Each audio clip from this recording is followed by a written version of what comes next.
Hello, ladies and gentlemen, and welcome to episode 163 of the Seezus Show. We're back with another fun-filled episode featuring the NFL and NBA hottest topics. Hope you guys enjoyed last week's episode. And before we get into this week's episode, just want to rehash with episode 162. It was Carl Conyers and myself, and we basically went over predictions from the following week, Jaden Daniels injury, free agency, or not free agency, I'm sorry, trade deadline with the NFL, Dylan Harper injury, life after Braun, John Morant shenanigans, and much, much more.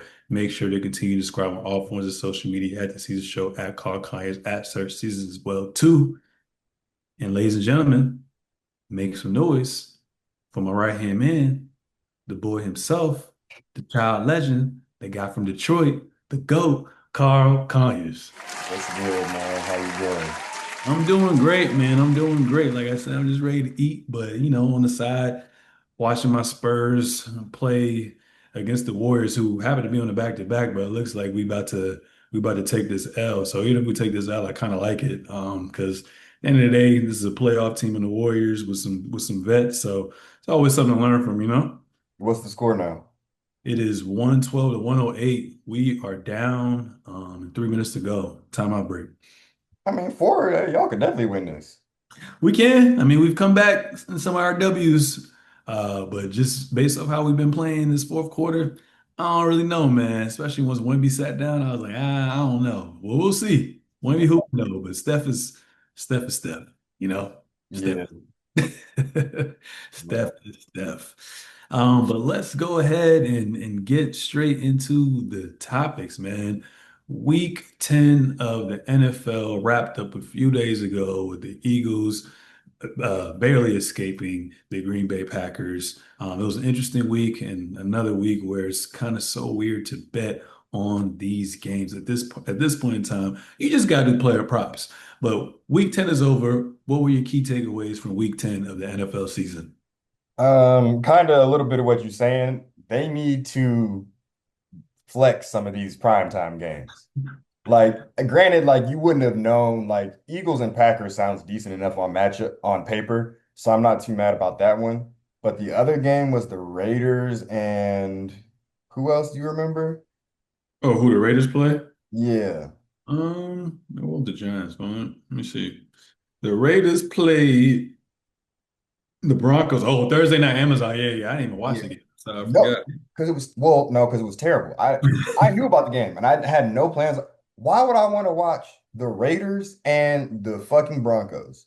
Broncos are the most boring good team. I don't want to call them good because I think they're decent because they've only beat a bunch of bad teams. And they don't do a lot of shit special on offense. But yeah, that game shouldn't have happened. There's just It's no. not like, and it's not like the Raiders were even hyped up at all like this season. Like everybody knew it was going to be ass. I mean, I Yeah. guess you got Geno Smith, and then you got what's the head coach name that used to be on Seattle? But still, like you said, they should never be on TV. Yeah, they shouldn't be on fucking prime time. That's it's crazy. So yeah, that was the first one. Next is I think the Falcons are a really interesting team because it's like one game they can seems like they can beat anybody, and the next game it feels like they can lose to anybody. Their defense is showing to kind of like be the strong suit there, but Front yeah, they're four, just front four, nice. yeah. But yeah, they're just like a team. It's crazy. I will say that. Just like watching them do whatever. Just very inconsistent. Um, then next, really the Bills, man.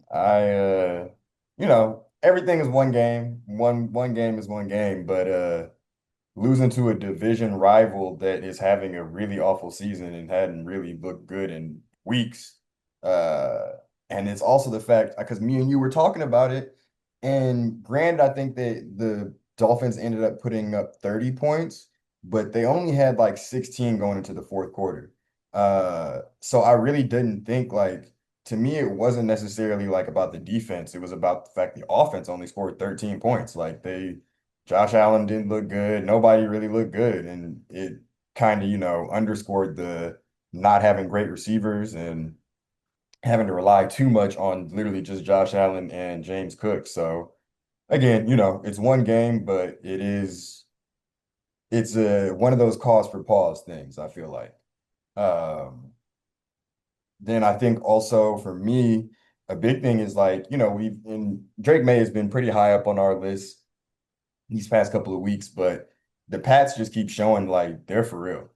I think that they're clearly a playoff team, which is crazy. It really seemed like they were just going to be out there in the wilderness ever since Tom left. And they tried a couple different people, and Drake May is really proven to be the one for him so far. So that's been cool to see them kind of like get back to that. Especially because a lot of these really good franchises, when they go bad, it kind of lasts for a little minute. So for it to have only been like maybe 4 years or something like that is not really that bad. Um, and then lastly, just that the Rams as well keep proving that they're legit. San Francisco's dealt with a lot of injuries, but they're still 6-3, and they got dominated by the Rams the other day. So I really like that offense. I think that it's really insane that the NFL let them get Devontae Adams. And when I say that, I mean like no other team decided like, hey, let's try and, go give a bag to Devontae Adams. He's still really good. Uh, but yeah, it's Matthew Stafford having two number one receivers is really crazy. Like he's never really had that because even when they had Puka and Cooper Cup wasn't playing really, and he was on the downside. So like him having this plus Kyron Williams is still a really good back. They're really scary. Yeah. No, I mean we have a couple of overlaps as well too. But before I even get into the overlaps, yeah, a couple takeaways. No matter how much the Philadelphia Eagles look on offense just struggling, I just feel like they always find ways to win, and their defense looks pretty elite. So they're gonna be a tough out.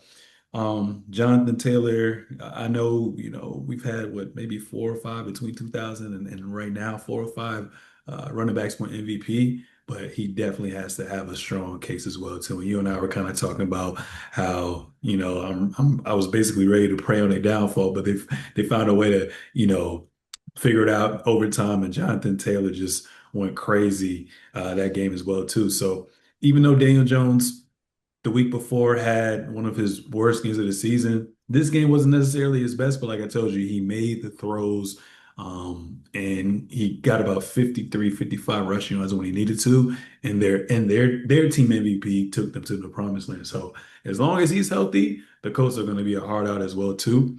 Like you said with Stafford, man, right now it's like with the Rams being this good, him having his two number ones and a damn good running back and the championship level coach.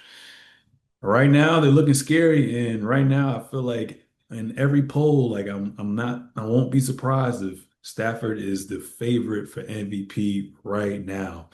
Like you said with the Patriots, man, they're 1.5 games over the Ravens. I mean, over the Bills, and like you said, I wanted to ignore it for such a long time, but I said if they convincingly beat the Buccaneers, I know the Buccaneers scored at first, and then it was kind of back and forth. Then they gonna get my respect. And obviously they beat us and they beat the Buccaneers and their schedule's been relatively pretty weak.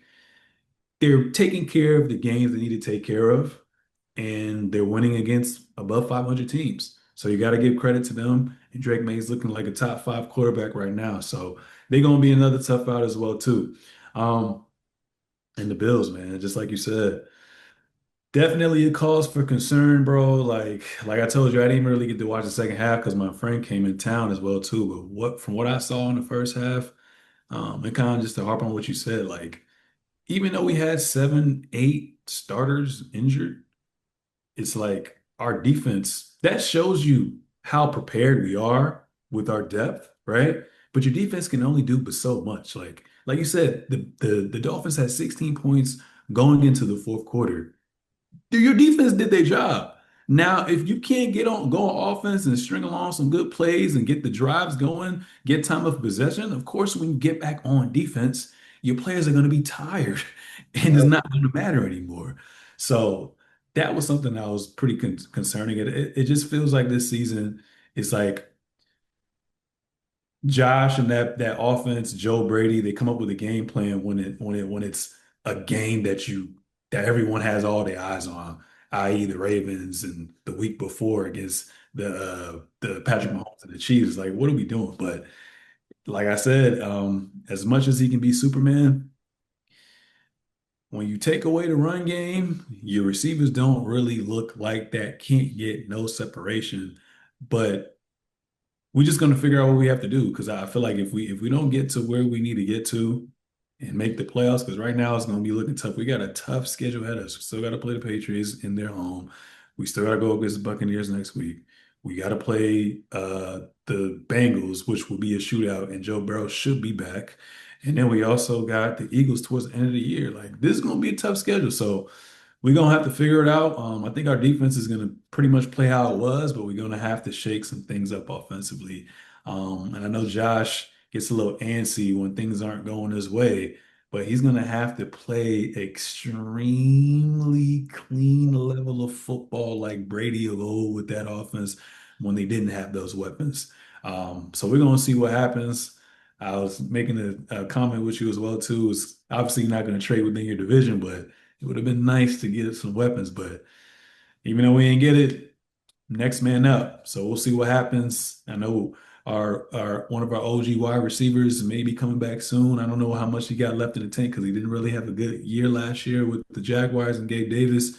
Josh Palmer, obviously, is not a well-known name, but before he got injured, he was at least someone who was somewhat reliable with the route running, especially if it was one-on-one. So we'll see. But I do have a cause for concern. So we'll see what happens with that.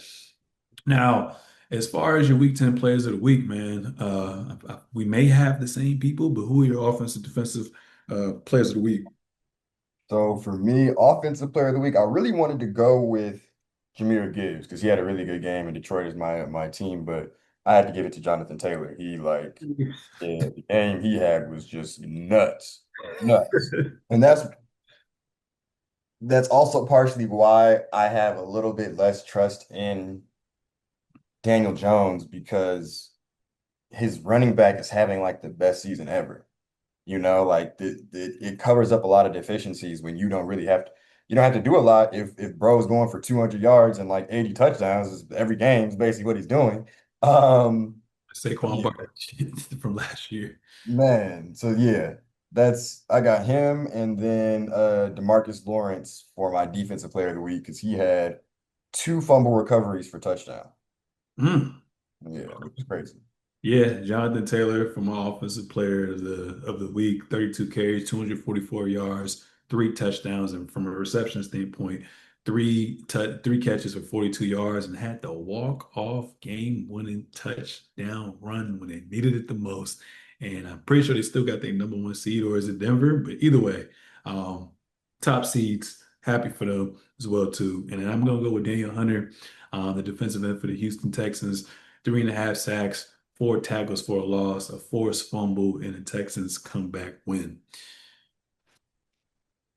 As far as the lottery picks with the NFL goes, one of the most sought out players, Travis Hunter, out the draft, the rookie for the two-way rookie for the Jacksonville Jaguars underwent season-ending surgery on his right knee to repair a LCL, which stands for a lateral collateral ligament.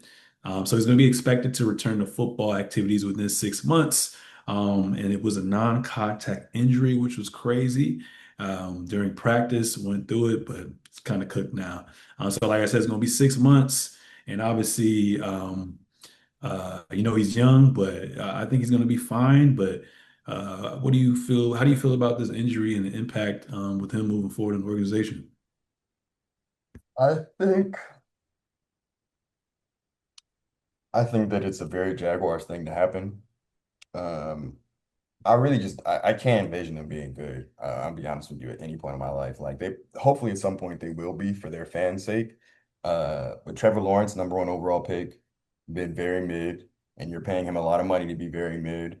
Travis Hunter was the number two overall pick, I think.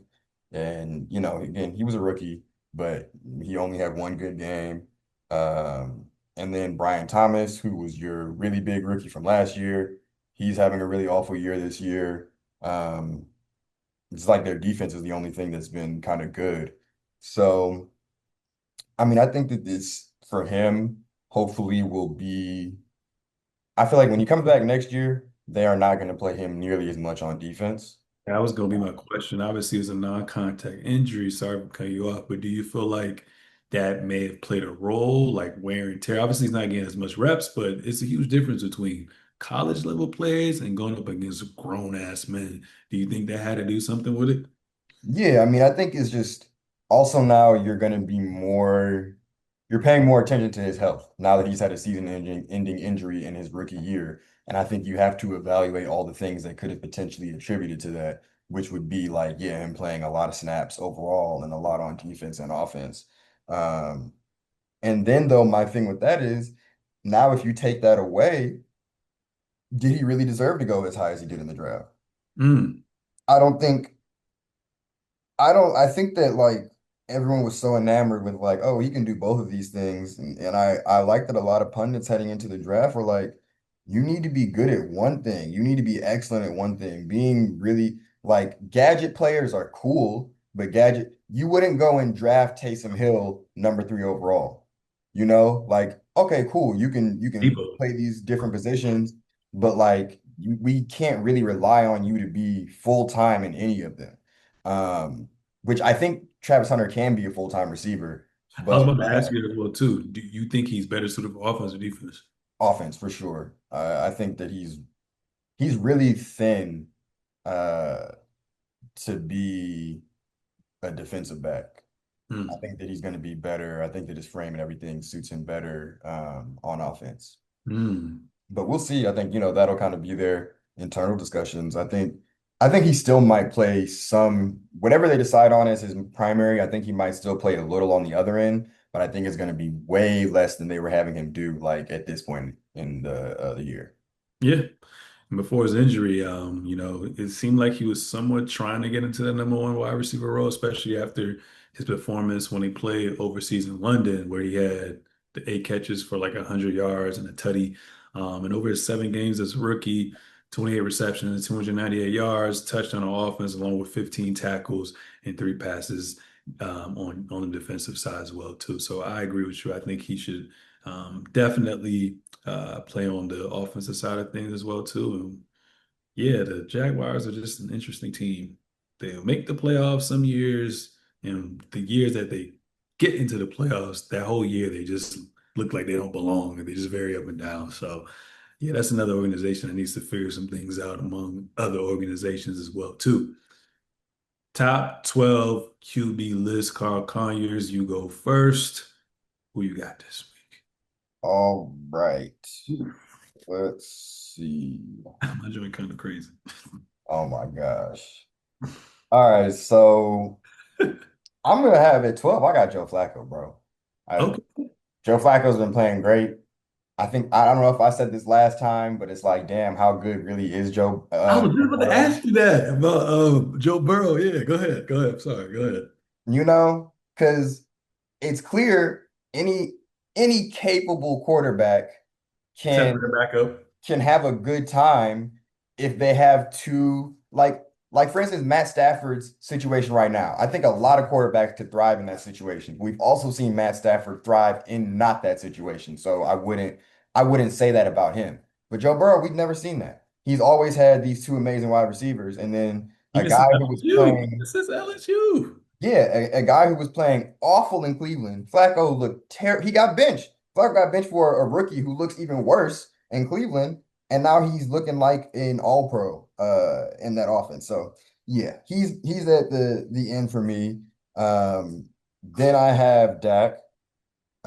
Think that he's still, they've been really kind of up and down now, but I think Dak's still proven enough to be in here.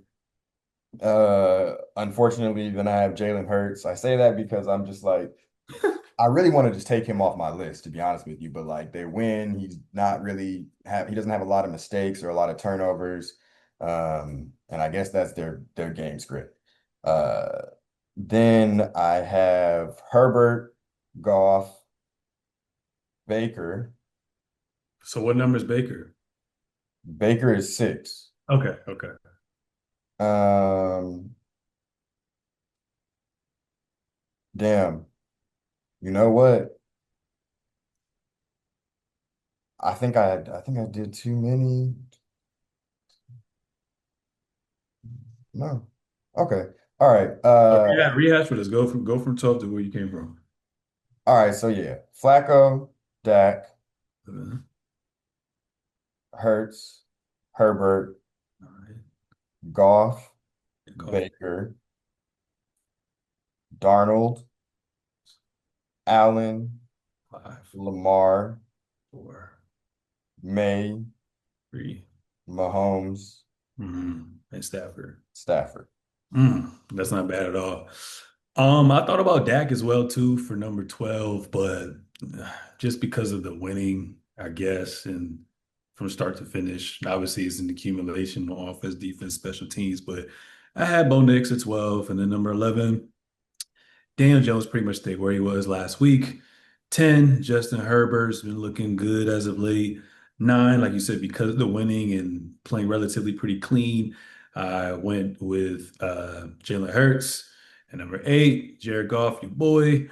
7, Sam Darnold's looking really, really good. Would have had him higher, but you know, it is what it is. 6, I had my boy Josh Allen. I had to be brutally honest. Can't play like that and expect to be top 5.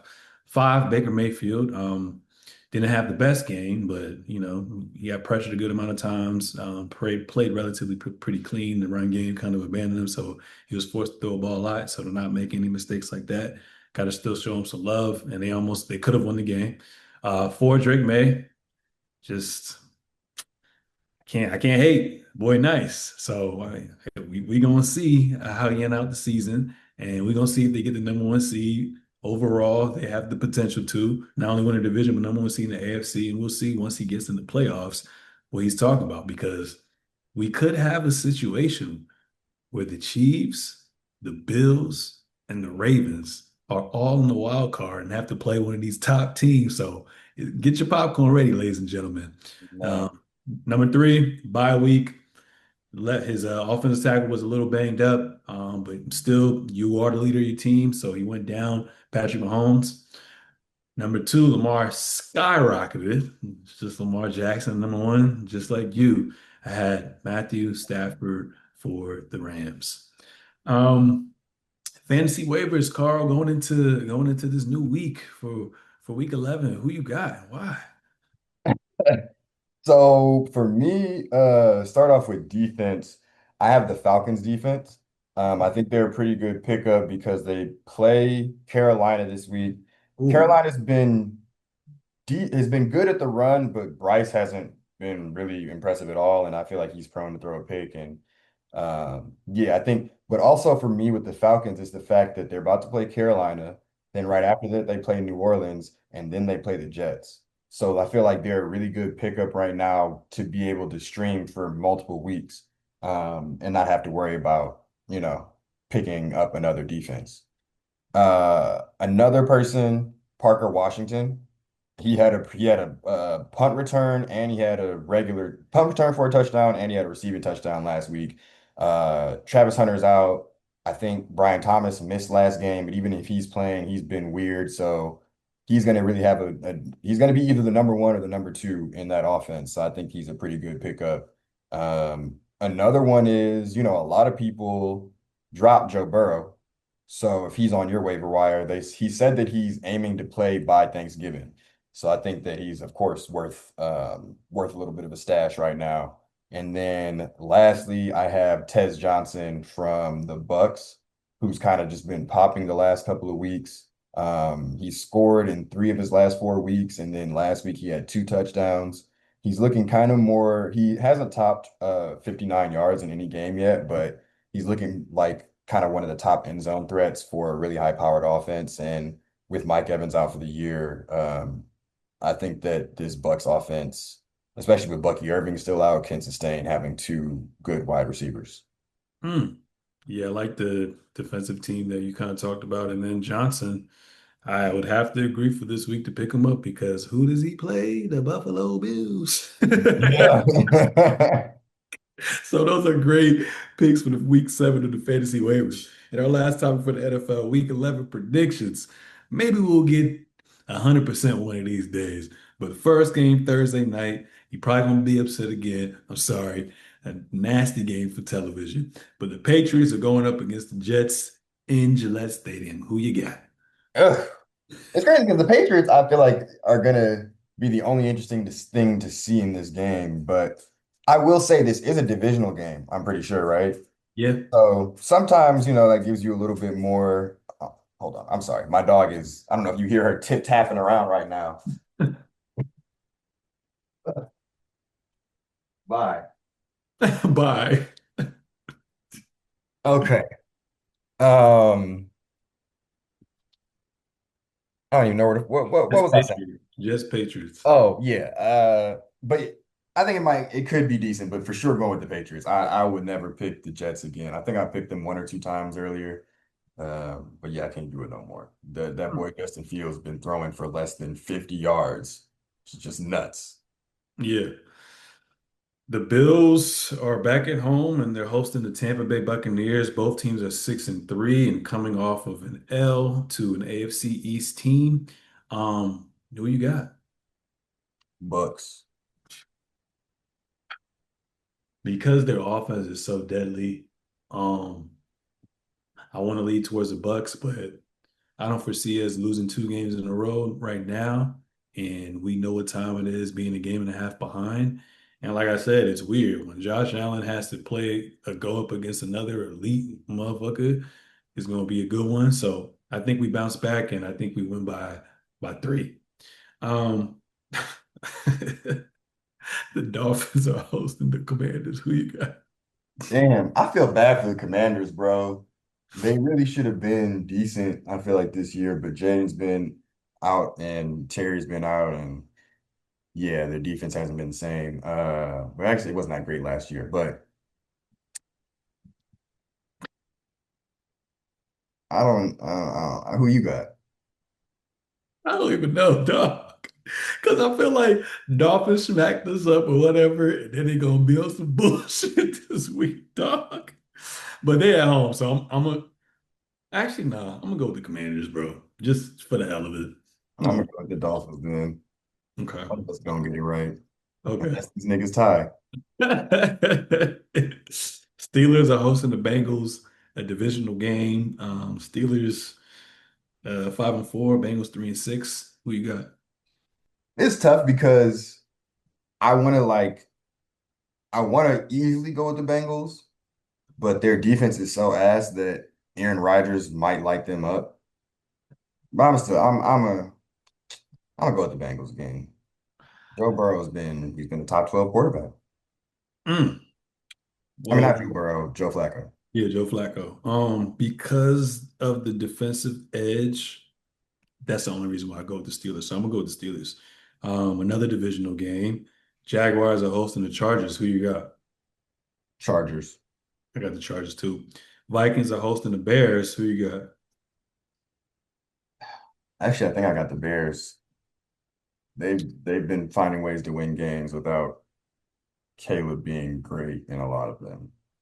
Yeah, I'm still upset about a parlay that I lost out on just because the Bears lost to the Panthers, I think. Tough. Not as much tape on the Vikings quarterback. I'm gonna go to Vikings in the at home. Um, Titans are hosting the Texans. Texans. Texans without a doubt. Falcons hosting the Panthers. Panthers, I think, actually. Even though I know I just said to get their defense, I mean the Falcons defense, but I think both can be true. I think they could still lose and play a decent defensive game. Mm, I'm gonna go with the Panthers as well too. I just feel like the Falcons only get up for these playoff teams, and they're gonna find a way to lose. Giants, I think your boy Dart is still in concussion protocol. Russell Wilson hasn't been looking good, and if Jackson Dart's still in concussion protocol, they're gonna have Jameis Winston start. So the Giants are playing the Packers. Who you got?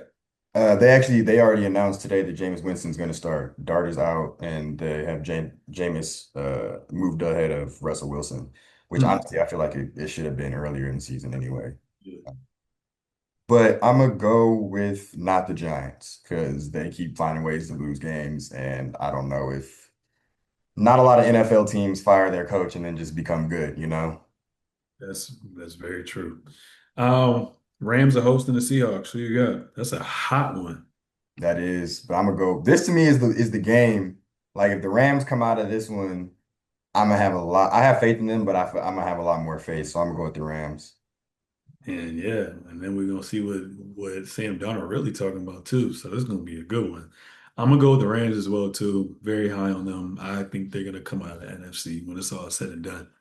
Cardinals are hosting the 49ers. Mac Jones. Who you got? Mike Jones. I got the Niners. You too. I don't trust Jacoby. Yeah. Browns hosting the Ravens. Ravens. Ravens for sure. Another hot game. Broncos are hosting the Chiefs. Chiefs. Just because it's been a bye week, I'm going with the Chiefs as well too. I got to see their injury report to see what that line talking about. But Bo Nix, even though he's in my top 12, can sometimes be up and down. But sometimes Sean Payton be on that BS with the play calling with the OOC. But I'm going with the Chiefs. Eagles, damn, another tough game. Eagles hosting the Lions. Your squad. Who you got? Lions. Mm, yeah. Um, I don't think the Eagles have the offense to keep up with us. yeah, and granted, y'all got smacked up week one. And then did the Chiefs beat you guys? Yeah. Right? Yeah. But that the Eagles defense looking all right now. I feel like I don't think it's gonna be a shootout in which we think. So if it's a close game, I think I'm gonna go with the Eagles. I got like a 2017 Eagles barely escaping. Um, and then last but not least, another terrible game. Raiders hosting the Cowboys on Monday night. That's nasty. Who you got? The boys, unfortunately. The boys as well too. All right. That wraps up NFL. Now we're on the NBA with a couple topics. Outside of obviously the topics that we're going to be talking about, do you have any big takeaways of what you've seen from last week in which we talked about going into this week? Um, we're gonna talk about it a little bit, but I'm gonna add just because we won tonight. The Pistons are really looking good. Tonight we had all of our starters out. Literally, Cade was out, Thompson was out, Tobias Harris is out, Duran was out. Back to Any back? start? Huh? Is it back to back? I don't know. I don't think so. Okay. Um, but yeah, everybody was out and we still won tonight. So I think that they are on a really good pace. It's kind of crazy to see as a Pistons fan. Um, and then It's lit. this that was the other thing, Kaminga being benched. We were talking about this beforehand. I think that the Warriors need to figure out what the fuck they're trying to do, if they're actually trying to win now or plan for the future because these things have not coalesced at all, at all. Like they get away with that Wiseman pick because of the fact that they were able to still win, but he didn't contribute to that at all, and he also didn't add to any type of youth movement, and they're kind of been messing up the whole situation with Moody and Kaminga, so they need to figure that out. Mm. Mm. Yeah. For me, I guess even though we have majority not only African American but United States citizen American players in the league. As far as the top tier talent, bro, it's the Team World and Euro League, bro. It's crazy. All top five candidates for I know it's early, but all five top candidates. I guess you can put Cade in there as well too. But all top, yeah, you should put Cade in there as well too. But for the most part, the top five candidates in which I've seen from these different platforms is all foreign players. With Luca, with Wemby, with Giannis, with Joker and Shea. It's pretty ridiculous. Spurs are exciting to watch. You know what I'm saying? We're going to talk about that a little bit later as well too with Fox coming back, but they are a legit playoff team. I'm enjoying their style of play. Everybody knows it was kind of some snoozes back in the day, and then they kind of reinvigorated it with ball movement. Now they got some good hoops right now. Um, OKC, man, it's looking like a strong case. I know it's early, but they are you just see the championship pedigree with them. And for them to have Lou Dort out, I think One of the other Williams is out, and then Jalen Williams, their all-star, all-NBA players out as well too. To still be winning like this convincingly, and right now they up 70 to 38 on a nationally televised game against the Lakers, a hot Lakers team. That's 70-38? 70 to 38, bro, at halftime. That is ridiculous. Listen, that's also why I do not. And granted, they don't have LeBron back, but I really Yeah, don't trust the Lakers because this is the Thunder are a real team. That is like the litmus test, and they'll play them a couple more times, and we'll see when both teams are at full strength. But also, I can say like LeBron is out. I can also say that the Thunder are missing their key players as well, and they've been just demolishing people. yeah, no, absolutely. And then my last one, I just threw one in there while he was talking. Injury proneness is just so real, bro. And it's the same motherfuckers every single year. AD, Zion, Kawhi, and we're gonna talk about him a little bit later. Bradley Beal, even Trae Young low-key been injury prone the last couple years. LaMelo Ball, like y'all, like what y'all be doing? Like y'all Bro, got Melo, one of my season friends asked and it's like, earlier, bro, what's going on? they asked about like a start bench cut and they included LaMelo. And I'm like, bro, LaMelo doesn't play basketball. He Nah, literally doesn't. Like his second year, he played 75 games. Other than that, he hasn't played more than 47. bro, reach And out to Steph Curry, bro. Damn. yeah, I don't know what's going on, but that's just lame, bro. Like y'all got the whole off season to prepare, and you got the access to the best healthcare, trainers, everything. Yet you guys can't stay healthy to play 30, 35 minutes a night. That shit wild to me, but it I is can't what it be is. too mad at like, for instance, like Kawhi, like that nigga don't have no knee cartilage anymore. Like I can't.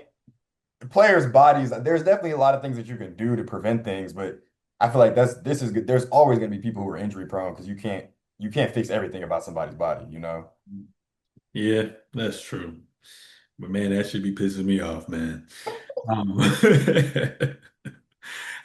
I can't be obviously a Spurs fan, but favorite player be Kawhi. Every time I want to try to go to a game, oh, scratch, he's not playing. His knee, oh, his knee, his ankle, this. I'm like, come on, bro. It is what it is, though.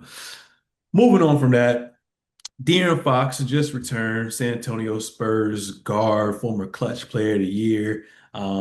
It's first he played 3 games. I mean, 2 games. Now it's been 3 games. Obviously, they just lost to the Warriors, but obviously he was nursing that hamstring injury, missing the first 8 games of the season.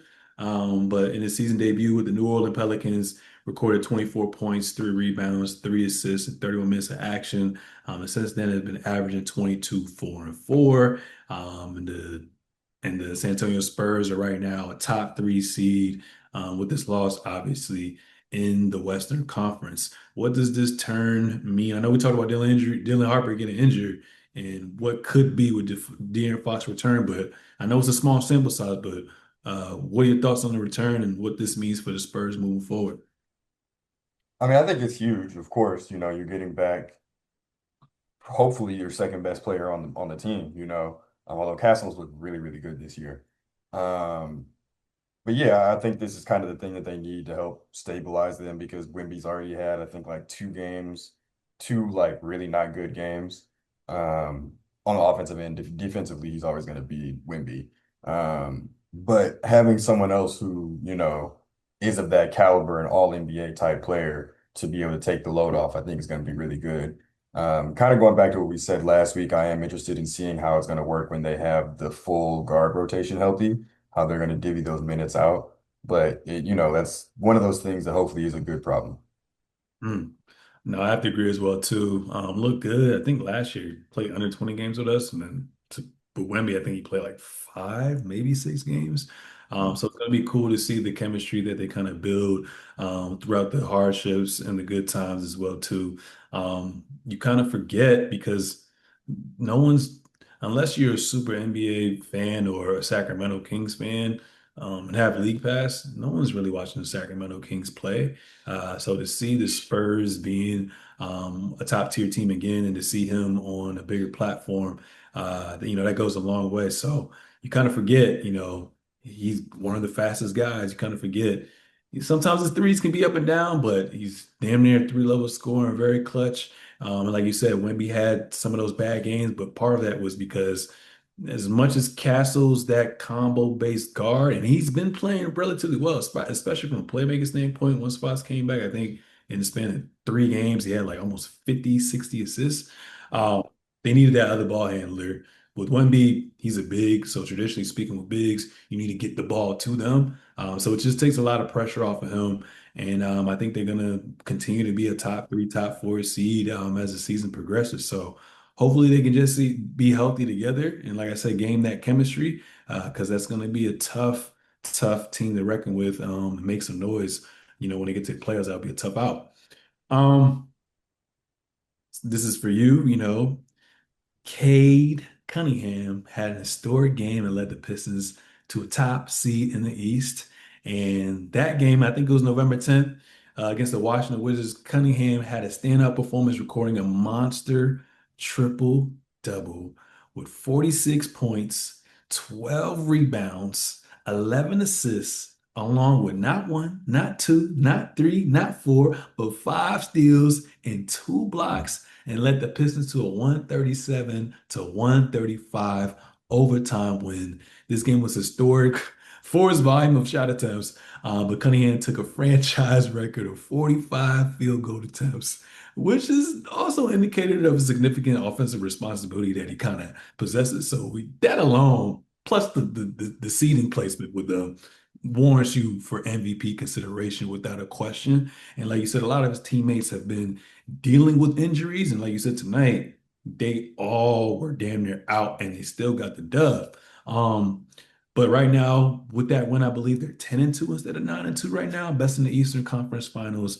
Made a significant jump from last season. And this just comes what, one, two seasons after they set a league record. I think you was talking about it back in the day with like 25, 27. 27 straight losses. It's crazy. But K right now is averaging 28 points, 5 rebounds, 10 assists in these 11 games, man. What are your thoughts on K Cunningham right now in your Detroit Pistons? I mean, I'm ecstatic as a Pistons fan, bro. Like we haven't legitimately been good since I was a child. Like we had the couple of years where it was like Blake and Andre Drummond, like those teams. You knew those teams were just gonna like those teams that like, okay, you sneak into the playoffs, you're never gonna do anything. Um, that's why honestly, to me, like, yeah, this being the top seed is a jump, but I felt like I could see this last year because the Knicks ended up in the conference finals, and we could have won that series against the Knicks. Like most of those games were close. I still think we took two of the games, um, and the ones that we didn't were close as hell. Refs So run some they, bullshit some of them games. huh? So the refs run some bullshit some of them Yeah, games. there was one where they literally came out after the game and were like, "Oh, y'all should have got free throws, and we would have won that game." Um, but they want New York to be further in. Is what it is, but. Um, Yeah, I mean, Cade is really coming into his own. He was already an all-star last year, all NBA player, but now Jalen Duren is going nuts, averaging like 18 and 10 or something like that. We still don't have Ivy back, but Duncan Robinson was a great addition. So Uh, go Robinson too. I mean, good yeah, replacement for Malik Beasley, I guess so far. and honestly, the way things shake out, we might still end up getting Malik Beasley because he's already come out and said like if once the investigation is over, he's going to sign with the Pistons. So it's just really at this point we're waiting on the investigation to be over. Hopefully they don't find anything because he could just end up going to jail. But if he doesn't, which is crazy, the crazier options are when you're at a point in your life where you could either go back to being an NBA player and make millions of dollars, or you could go to jail. That's really crazy. Um, but yeah, no, I mean the 40 whatever shots that he took shows, especially at that point we had a lot of guys out still. Um, just he really is the offense, and he's honestly doing kind of what Giannis is doing. Hmm. And that Giannis doesn't have any other star teammates.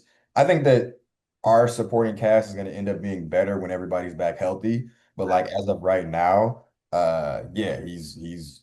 I mean, clearly he carried them that game. So it's it's great. I think that I don't know if see us finishing as the number one, but I think that we could be a top three seed when everything's said and done, if health and everything works in our fashion for the rest of the year. But um, it's big. It's really big. I think Cade deserves to be in MVP conversations at this point. He's definitely gonna be a second or first teamer, I think, this year. And this is kind of what you want when you take somebody number one overall. You know, like we were talking about Zion, some of these other guys, like there's been a lot of number one overalls who've really not panned out for their franchise the past couple of years. Of course, Wimby outstanding, but Cade is looking like one of the honestly at this point kind of rare number ones where it's like, oh no, you are going to be good and you're going to lead your franchise to wins. Even because honestly, even if we look at like a Kyrie, he was good. He never led the Cavs to anything. They didn't do anything. He never done anything when he wasn't on a team with another great player, you know? So like being that's what you when you draft somebody number one overall, you want them to be good and be able to carry your team to wins. Zion's been good. He hasn't been healthy and he's never carried them to wins. Like all these other players, Wemby is the only other one I can think of right now from the past few years who's been able to do that, and he's doing it right now. So yeah, this is the best case Ant-Man scenario. number one too. Huh? Ant-Man. Ant was number one, I think. So yeah, that was probably the only Yeah. one since then. That's crazy. Yeah. Yeah, and shout out to y'all and shout out to small market teams once again. You got your team that's doing well, my team's doing well. And I think right now we're number one in our bracket, or at least groups for the in-season tournament. So how cool would it be for two small market teams and our teams to play each other? That'd be kind of dope. That'd be fire. We also could have had Wimby, but you know, those ping pong balls. Ah, we didn't do it. We didn't do Yeah. it. Oh, Dallas Mavericks, man, fired general manager Nico Harrison this past Tuesday after a 3-8 start to the season. And this decision was announced by team governor Patrick Dumont and came 9 months after Harrison traded superstar Luka Doncic to the Los Angeles Lakers for Anthony Street Clothes Davis.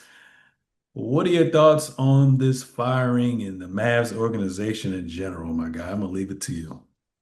There's some silly niggas. That's the best part of my language. That is the best way to describe this entire situation because one, whether it was Nico's idea or not, you know he ran it by ownership. You know that because that's just how it works, but also ownership at the time was also trying to shit on Luca and say like, yeah, like there's a reason we made this trade, whatever, whatever. Um, so I like there's one standpoint where I get firing him right now because your All guy fan type, base, huh? all guy type shit. Yeah, like your fan base hates you right now. So, and the main thing that they're all saying is fire him, fire him, fire him. So I get from a standpoint of like trying to just placate your fans doing that. But from a real organizational standpoint, if you all signed up off on this and Anthony Davis hasn't been healthy and Kyrie is out, you it just would have made more sense to give him a little bit more leeway. And this is the next season after you made that trade, see how things actually get to shape out after the first 10 games. Like it's plenty of teams. What was it? The Lakers was had a really shitty start a couple years ago, still ended up making the playoffs. Like a bad start can turn around, especially if your players end up coming back. So I think it's really just malpractice, organizational malpractice all the way around with like every decision they've made. This was a terrible trade from the first place. But at least if you're trading Luka Doncic, you should be getting back. You sent me a screenshot earlier today of the haul that the Wizards got for Bradley Beal. They got like 6 first-round picks. You traded Luka and you got one? That's insane. That to me is like I could stomach the trade if it's like, okay, you traded him for a boatload of stuff. But you didn't. So it's like from the day it happened, it was an awful trade. Now a year later, it's an awful trade, and it's gonna go down as one of the worst trades in NBA history. Um, so I think it's just kind of, a culmination of like cementing that this was all terrible and everyone involved in this was terrible, and now your franchise is paying the price. Luckily, I think Cooper Flag will at least end up being good down the line, but he's not an impact rookie right now. He's not going to be leading you to the playoffs. Um, so yeah, it's just sucks. I feel bad for Mavs fans. I really do. Like that's I couldn't imagine if they and Cade hasn't even taken us to a finals. And I couldn't imagine if they traded Cade. You know, Luca just took them to the finals 2 years Oh, ago. took them to the finals. Wait, no, that was yeah, 2 years ago. But like took them to the final. Like they were coming off of that finals run, and then you trade them before the deadline like that. That's kind of ridiculous. And like you said, you won't get that much assets back. And then when you trade him, you say compete now. But obviously, like when he's healthy, he's great, Anthony Davis. But and he's been healthy past like 2.5 seasons. But historically speaking, like you can't really depend on that guy. So that was just kind of mind-boggling with me. And I personally do think he was a fall guy, like you said. Like even though he's a GM, when it comes down to it, when the owner wants something done, they gonna get that joint done. And like you said, he's basically middleman back and forth with all these things getting leaked and all that about Luka and whatnot. And I think in the grand scheme of things, I think their plan is still to have an NBA team and relocate to Las Vegas. I think that's what's going to happen as well too. Do I think Harrison's going to get another opportunity? I don't really know, because you did have some good, you did have some bad. You were a part of that catalyst, to even get them to the finals back when they acquired those when they drafted Derek Lively. They got PJ Washington, they got Gafford, took a risk on Kyrie. So he has some good in it, but this one's just kind of mind-boggling as well too. Like you said, Kyrie, we don't even know if he's coming back this season. And it seems like when one big's out, with Lively and when Lively's out, Gafford's good. When Gafford's good, Lively's out, and 80 out too. So it's really kind of hard to gauge this team. But like you said, the show must go on. And what else sucks about it is, I remember last year, right when they made that trade, they made an announcement saying going into the 25-26 season, ticket prices are going to go up. So you are 3-8. You got rid of Luca. You fired Nico. 89 are playing. You're not going to see Kyrie. They are talking about trading Klay Thompson, and you still got to pay those high prices. That's nasty work right there. So, And Mavs fans, go ahead. the thing that never equated to me is you're raising these prices. Like Anthony Davis is not box office. He's not. He wasn't when he was in New Orleans, they weren't like, oh, we didn't sold out all these. No, he's not. People aren't like, yeah, I'm trying to see Anthony Davis this weekend. It's just not, he's a great player. Clearly he's a top 75 player, but he's not like people are selling out to go see him. And that's not going to be the case. Wasn't the case when he was the star player somewhere else. It's definitely not going to be the case now that he's past 30 and maybe still in his prime. I don't know, but yeah, I think that was also crazy. Like you got rid of a guy who was Luca to me is like Steph, LeBron, and KD. Like those are guys who can sell out a stadium. People want to come just to see them play, and you got rid of that for a guy who doesn't even play. Crazy. Yeah, that's nasty work. Moving on from that, the Clippers just got clipped yet again, and Bradley Beal suffered a crazy injury. So, Los Angeles Clippers guard Bradley Beal will undergo season-ending surgery to repair a fractured left hip. I don't even know when it happened, but apparently the injury occurred during a recent game against his former team, the Phoenix Suns. Bradley Beal is now 32 years old, about to be 33, is expected to make a full recovery in 6 to 9 months. Obviously, we know about Bradley Beal. He was bought out of his contract and got signed for a vet min. And we thought with Norman Powell going to the Miami Heat, he was going to basically try to fill that void. But, in his 6 games of action, he has not looked good at all. I remember you showed me those highlights the other day. He's averaging eight. He averaged, not averaging because he's not going to play anymore, 8.2 points, 1.7 assists, both career lows. Seemed like he can never get his rhythm in there, and his shot selection was kind of questionable as well too. But bad look, man. I was just bored looking at all his games. Last time he played 80, I mean, I know it's kind of tough to play 82 games in this climate, but the last time he played 82 games was in the 2018-19 season. And since then, he's had a bevy of injuries: right leg stress reaction, hip soreness, left wrist injury, left knee soreness, left foot soreness. left hamstring strain, left hamstring strain, left hamstring strain, lower back soreness, right ankle sprain, left hip fracture, left hamstring strain yet again. Um, what are your thoughts, Carl Conyers, on Bradley Beal's latest injury in the state of the Los Angeles fire sale Clippers? I told you.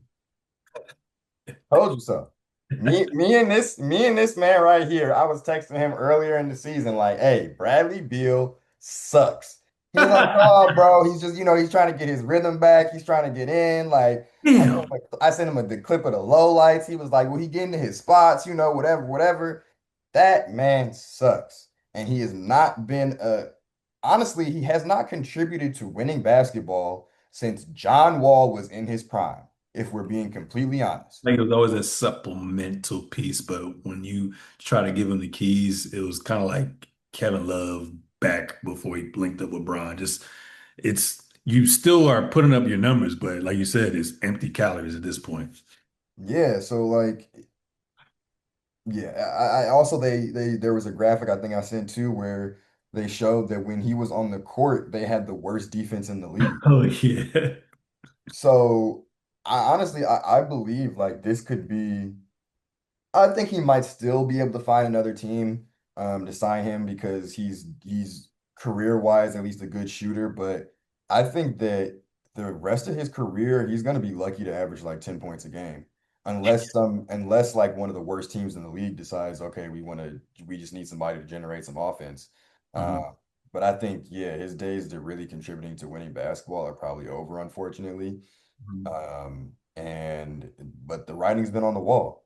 Like, they gave up a bunch to get him, which was crazy to me because he was never that. There's a reason, like I think he averaged 30 like twice in DC. One of the Yeah. years he didn't even make the All-Star team. And there's a Yeah. reason because they know like you're not, this isn't winning basketball. Like someone has to put up the shots and that's you. But that doesn't necessarily make you this caliber of player. Um, and yeah, like the injuries, everything, starting to pile up. And then a 30-plus-year-old getting bought out. Like it's one thing, DeAndre Ayton, that was, I feel like, a lot more circumstantial. They wanted to go even younger. Okay. He still has some legs under him. Usually, when people who are 30 plus, 32 get bought out, they're not going on to be great in their next situation. It's just like history just says that. Um, so yeah, I'm not surprised. I'm really just not surprised. I'm glad. I think it might have been a 2-year deal they signed him to. So unfortunately, I think he's going to be back next year, Mhm. unless they waive him or something. But the Clippers, to me, this whole roster construction was terrible, really awful. Um, you have the dead corpse of Chris Paul, dead corpse of Brooke Lopez. Kawhi doesn't really play. James Harden is your best player at like 34 or 35. Yeah. Um, the depth is questionable. Everything about this team is just like not it. And I, they'll be happy to make the play in, I really feel like. Yeah. I mean, I looked at his total career earnings just on the court. Bradley Beal has made $318 million. Oh yeah, he running with that bag. I can't get mad at bro for getting his money. Wow. $318 million. Sign me up for that, ladies and gentlemen. But yeah, I don't know what's gonna go on with the Clippers. This may be one of their worst starts since the Kawhi era. They're 3-7.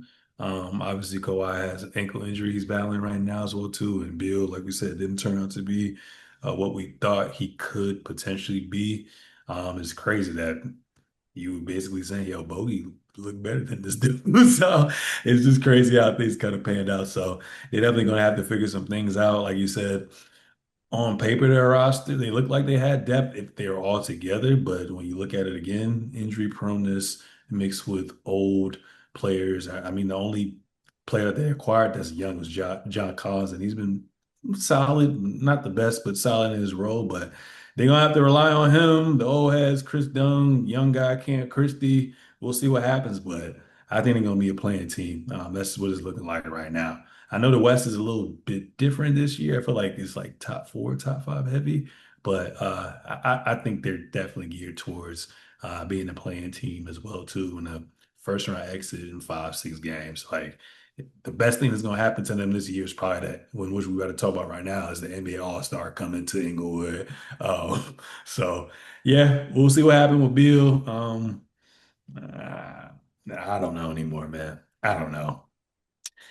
Last topic of the day, we have yet alone Carl Conyers, and I heard you ran a little bit today, but I want to hear it again.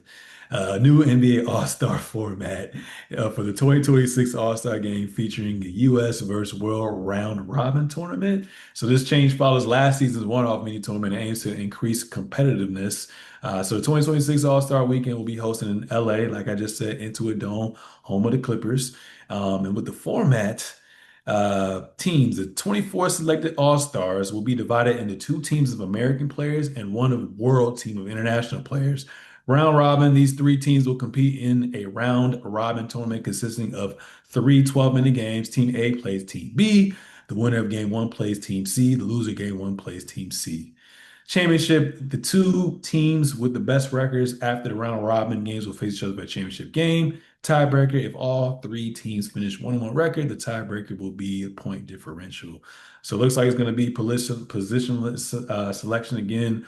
Unlike in the previous years, the 24 All-Stars will be selected without regard to position and commissioner pick. So I know people were thinking about like, well, is there even enough players of All-Star caliber to even make up a world team? Well, according to the commissioner, if all else fails, he gonna fill that spot. So what are your thoughts on this All-Star format and All-Star game in general, Brody? This this this is my thoughts. This is the dumbest shit ever, bro. Like I really hate I hate what my league is become under this man Adam Silver, bro. It's just bets and bad all-star games. Um, you have to find a way to make the classic all-star game work. You're not incentivizing the players with anything different. You're just trying to make them do something different. And to me, it's gonna be either it's gonna be the same result or it's just like why the fact that you just had to read that off. If I'm a casual fan, I should be able to turn on the All-Star game and know what's happening. I shouldn't have to go read up and be like, "Oh, what's going on right here?" Like I don't understand this. Like that to me, again, that turns off fans. Like, why am I tuning into this? I'm not trying to watch no tournament, bro. This is the All-Star game. It's crazy because like MLB, I guess, is okay, but the NBA is really like one of the only All-Star games where it's like, or at least it's supposed to be fun for real. You know, like NFL can't really do it. I don't get mad at them, and baseball in general is kind of slow. So being able to have like all these guys running up and down the court, like that's supposed to be fun. That's supposed to be cool. Um, I think it all starts with the players. If you can't like talk to the players and have them take it more seriously, the leadership isn't gonna the leadership of the league changing this stuff isn't gonna incentivize anybody. It's not gonna be the thing to change things. So yeah, I'm really over it. I think that it's dumb having a different all-star game every single year. Like this is the new iteration of 2K or something like that. Like, bro, this is supposed to be, a sacred event. It makes sense to try and switch up the dunk contest. I get that because after a certain time, like, okay, how many dunks can you do? Like you gotta that one, but that doesn't come from an effort standpoint. That comes from just the fact of like it's been the exact same thing versus like you just have to find ways to work with the players, man. Like all this other stuff is too much. Mm. And with that being said, Carl Conyers, will you be watching the All-Star game this season? Maybe. Honestly, I really don't like if there's something else happening that weekend, I'm gonna prioritize that to be like I'm interested in who makes the All-Star team. Like I care about who the All-Stars are, but I don't unless I don't have anything to do that night, I might turn it on, but that's really about what it is. And that's honestly been how I felt the past 2 to 3 years about the All-Star game, unfortunately. Yeah, I'm thinking too, like, who gonna be those eight players from Team World that are also All-Star worthy? Obviously, I already talked about the top five players, so that's five. I guess maybe Denny, maybe Pascal. Definitely Sengun. I mean, you got Giddy. Pascal better not make it. Yeah. So I don't know. Probably what? Giddy, Sengun, and I don't Long. know, bro. That's also the biggest thing is you're trying to now make things fit. You're gonna just add players just because you're trying to do some cool If gimmicky it's not thing. worth it, especially if they're not all-star selection and didn't earn it. You know what I'm saying? I don't like that. Yeah. That's nasty. And then and then Warren said from a advertising standpoint, he said, I personally advertised this All-Star weekend across the globe a month in advance with a pool of potential world players. But again, this isn't an all-star game anymore. It's a tournament. If I was running this, I picked the teams 3 weeks before the break.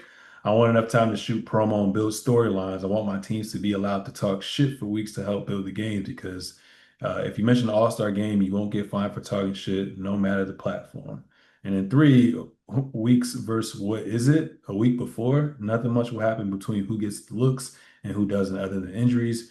You want to market to the world and bring eyes? Let's do it then. This is basketball. And also, as far as it being on NBC and Peacock, will all of the rest of the world be even be able to be tuned into it like Netflix? So yeah, no, it's gonna be interesting. Like you said, if there's something else going on, I'm definitely gonna prioritize that. It's crazy. It's come to a point where I get more overly excited to see who's gonna be the 3-point champion over this other shit. So that says a lot. You know what I'm saying? That says a lot.